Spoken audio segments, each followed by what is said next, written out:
Today I'll be showing you how to create a home screen wallpaper in Photoshop, and I'm gonna make it my kind of style. So if you wanna make that as well, you can. And I'll be posting a PSD file in my Dropbox, and I'll be putting that in the description, so you can download that. And what I always do in my home screens, first, well, I have a Galaxy Nexus, so it's 720 by 1280. And if you have another phone, well, type in the size of the wallpaper of your phone. And the first thing I always do is I just create a random shape and then I see if I like it.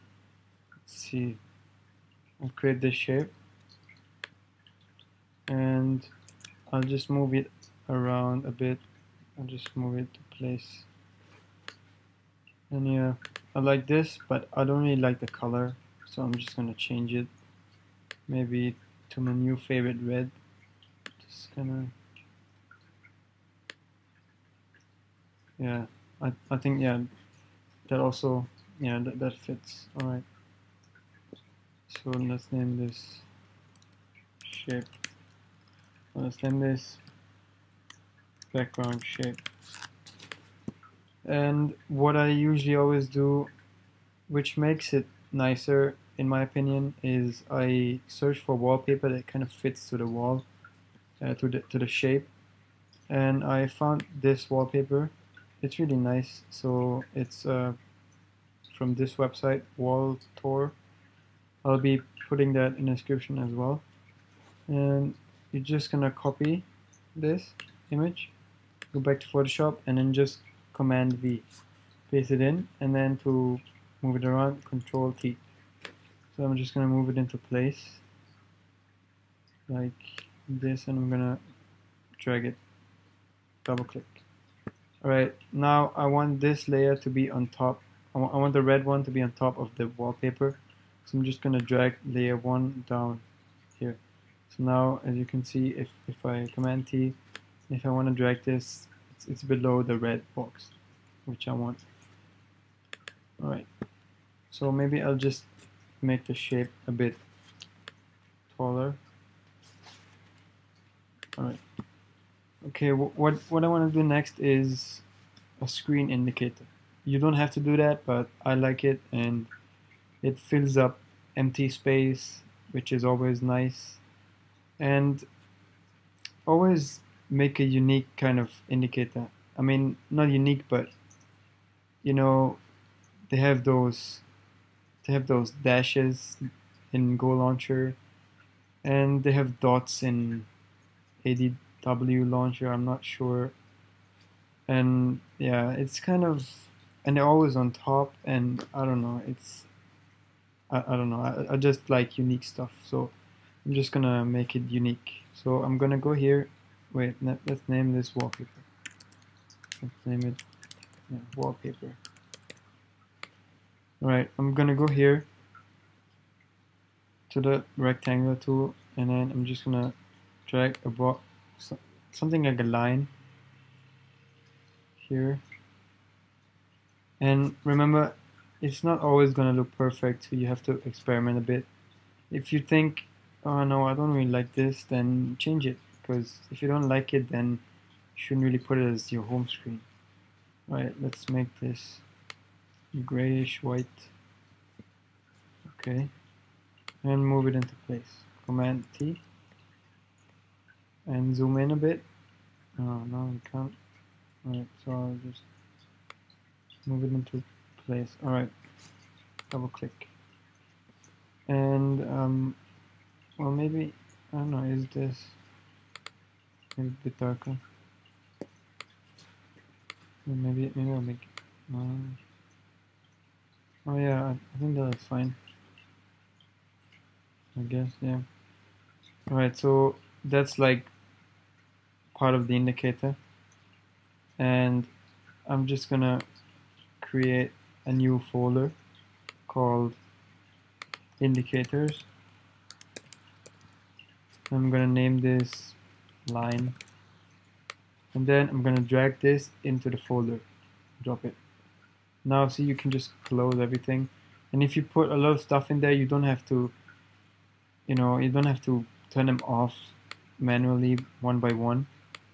You can just turn off the whole thing, and then it turns off everything that is in that folder. All right, let's go to that tool again, and let's click here. So otherwise it will be outside the folder, but we want it to be inside. We don't want to drag it in again.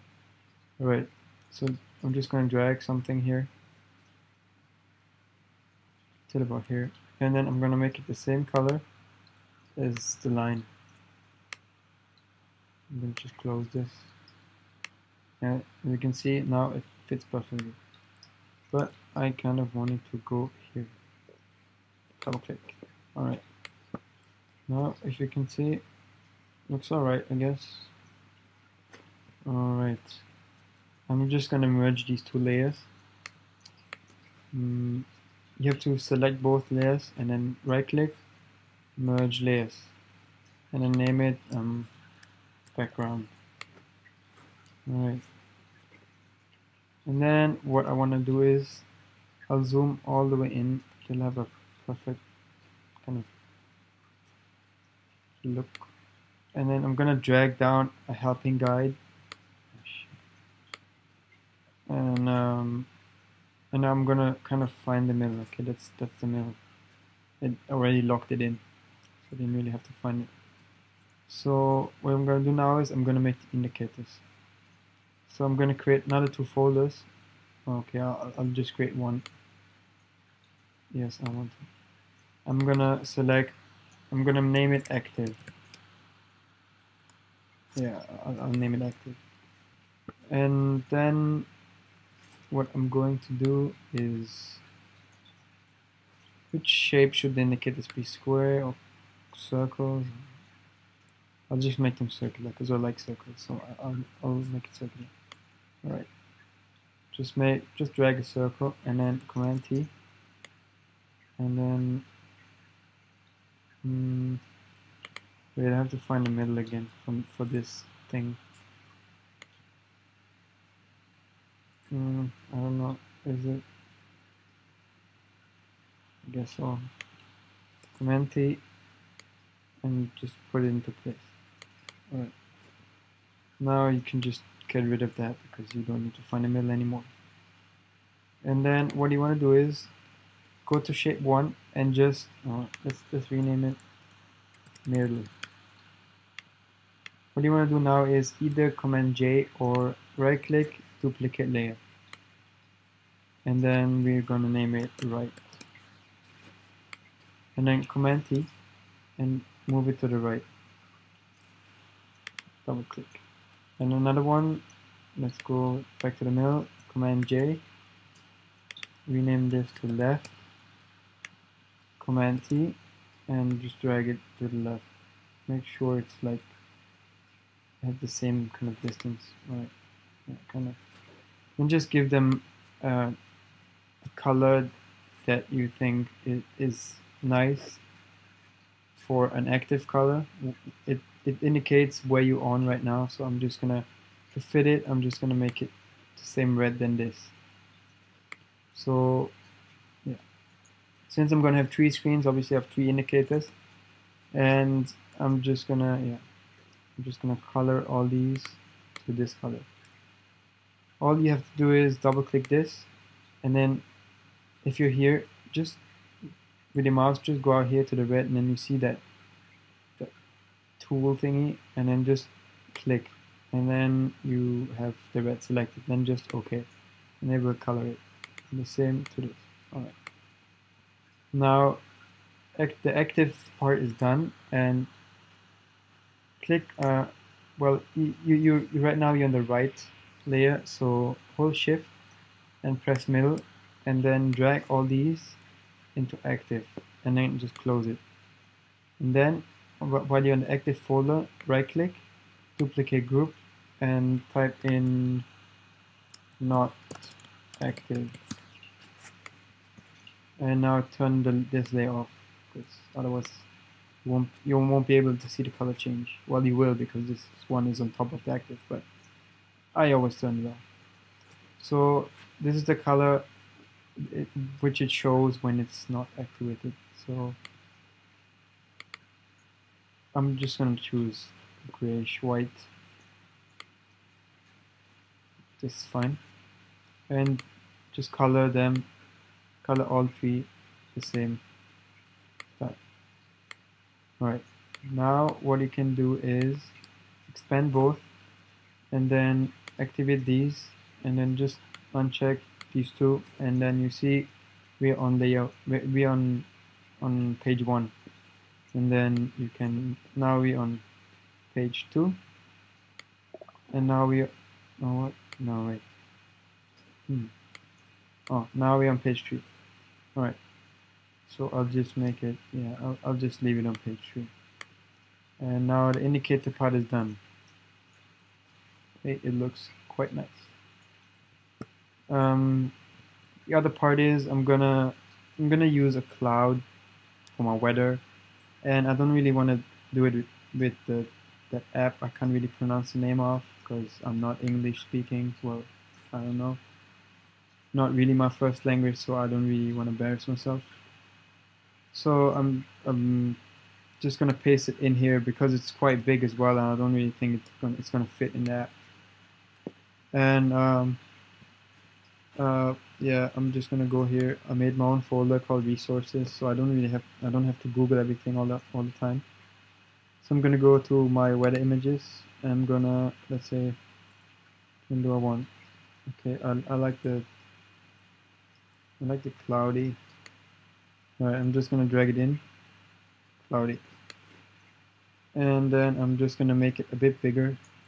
To make it bigger, you can also drag it here, but I don't really like that because then it's not really perfect for me. So I'm just gonna edit the width and the height. So I'm just gonna type in 150, tab 150. So it's, yeah, and double click. And also I don't really like the color of this, so I'm going to change it.